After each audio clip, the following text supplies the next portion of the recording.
Hey guys, Chris here from Lifeline EMS Training and Consulting. Today we're going to talk about back to the basics, between the posts, blood pressure. So let's talk about blood pressure, right? What is blood pressure? Well, blood pressure is us measuring the systolic and the diastolic. So the pressure out of the left ventricle, past the aortic valve into the body. And then once that aortic valve closes, the relaxation pressure, the rebound pressure, the resting pressure, the diastolic. So systolic is our pressure out, diastolic is our resting pressure. How do we measure that? Through a BP cuff, right? You're probably thinking to yourself, duh. Well, there's a couple basics with the BP cuff that don't necessarily always get emphasized and are actually a big deal. If you think about it, companies don't print stuff on devices or cuffs in this instance or tools unless it has value. They're not just going to add some extra things, dashes, hashes, wording to a device. That's money that's wasted. So if you look here on this cuff, you see a couple things that are kind of critical. You see the word index line, you see the sizing, you see an artery marker. So you're probably thinking to yourself, yeah, like we said earlier, duh. But the index line, the artery marker, and the portion of the cuff that actually inflates are very important. You see here the red lines. In between those red lines is actually the only part of the cuff that balloons up when you inflate it with the actual pump. So that's the only part of the bladder that inflates. That stitching to the left of the line on our left, that actually stitches the wrapping portion or the cuff portion of the blood pressure cuff. So what you see here, right in the middle of these red lines is what? The artery marker. And if you look just to the bottom right of that artery marker, what do you see? That's the tubing that comes out and goes up to the actual meter. So the meter's measurement point is adjacent to the artery marker. So the point of maximal bounding of that artery is right near the measurement device that we use to actually auscultate, listen for that bounding. That's why it's critical to run our stethoscope right up under so that we hear the artery, and the artery marker is over top of the patient's artery, whichever point we landmark, which we'll catch on here in a second, so that we get the best signal uptake from sound and measurement on our meter. So a couple other things to look at, right, is the index marker to the line to the right. You want to make sure it's within the goalposts of the range. If you put the index marker in relation to that range after you've landmarked the artery, and when you wrap that cuff around, that index marker is not in between those two posts of the range, that's the wrong size cuff. That's how you size a cuff. You don't just pick the one that's easiest or the one that's always hooked up or the first one that comes out. Here's an example of one on an infant size. You have the index marker right there in the middle, and at the bottom you see two arrows pointing to the posts or the goal posts. And then to the left, you see the artery marker right over top of the meter tube. So where can you put a blood pressure cuff? Easy. You can put a blood pressure cuff anywhere you can get an arterial marking or pulsation under the mark on the blood pressure cuff. So brachial, which is the most common. As a reminder, it's the brachial artery, which is the medial aspect or the inside of the arm. You can do it on the wrist as long as you pick either the radial or ulnar artery. You can do it on the femoral or the thigh.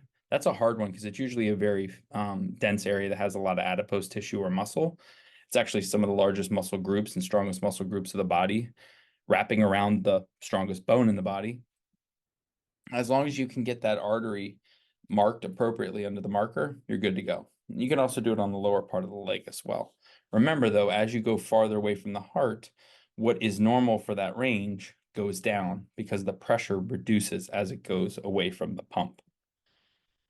Yep, you can put it on the wrist too, right? That's how these wrist ones work. The caveat is you run a lot of patients with these wrist ones, and what they forget to do is read the manual on how to put them. So you'll see them put the numbers up like it's a watch because it's convenient and easy.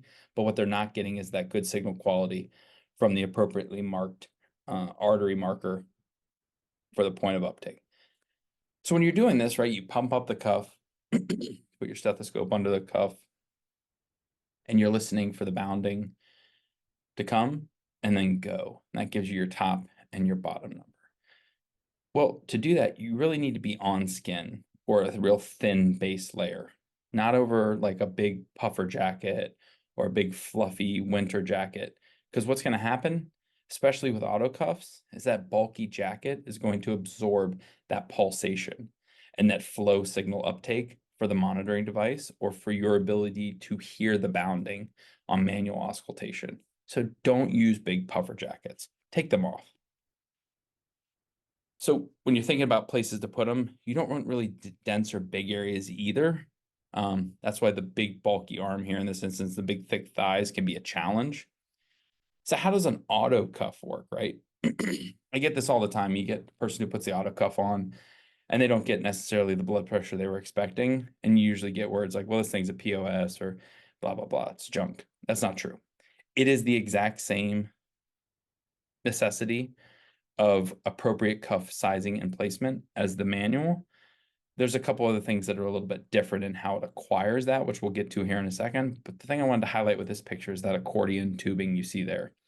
Great for the OCD provider who wants to have everything nicely tucked in. But what you don't want is that thing going up and down, going down the road and bounding and getting false pulsations that have the ability to create an artifact or a motion artifact or pulsatile artifact for that blood pressure acquisition. So what does an auto blood pressure cuff do? Well, it sends dials up to a high level, usually around 160 or 180, depending on what it's calibrated to. And then it gradually goes down. What it does is it actually finds mean arterial pressure. So it doesn't look for the gain and loss of pulsation like you and I listen for with manual auscultation of a blood pressure. It actually finds what the mean arterial pressure is. So once it occludes that artery, it looks, while it's allowing reocclusion to occur as it's slowly starting to open up, it finds the mean or that midpoint there, so the mean arterial pressure, and then it calculates systolic and diastolic. Unlike what we would have to do if we took a manual blood pressure, we would have to calculate mean arterial pressure. It essentially does kind of the inverse of what you and I do with our ears and stethoscope. So it's a little bit different in how it functions, but it's just as accurate.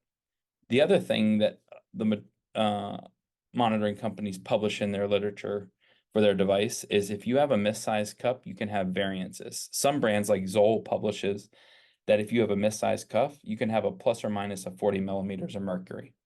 And I want you to think about that for a second. If your blood pressure comes back at 120/80, but you had the wrong sized cuff on that patient, that means you could theoretically have systolics in the 80s or systolics in the 160s.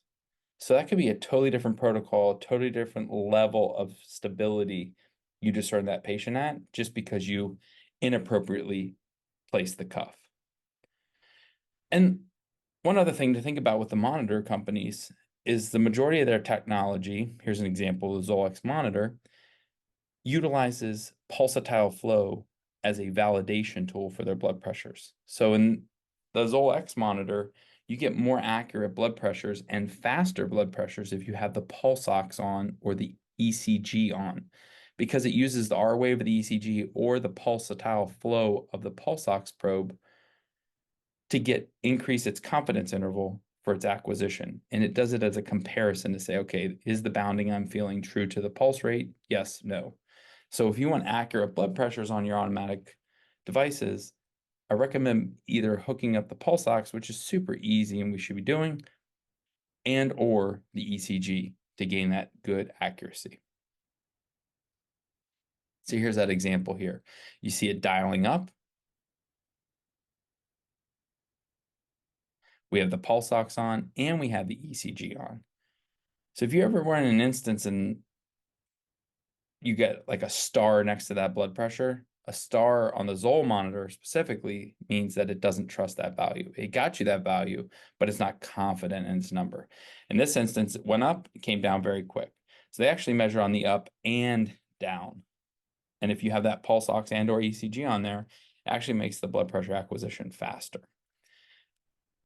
And they do that so that when you're going down the road, you hit every pothole. This is a very impressive road that's not managed by the Department of Transportation for whatever state or country it's in. The pothole artifact doesn't cause those false values to be given to you. And then we all have that patient who has has to talk with their hands, can't sit still, jittery all over the place. Again, those things we talked about help gain that confidence interval and the blood pressure acquisition on the automatic monitoring devices. So as always, if you have any questions, you can hit us up at info@lifelineemstraining.com. I hope this was very helpful for you, and have a great day.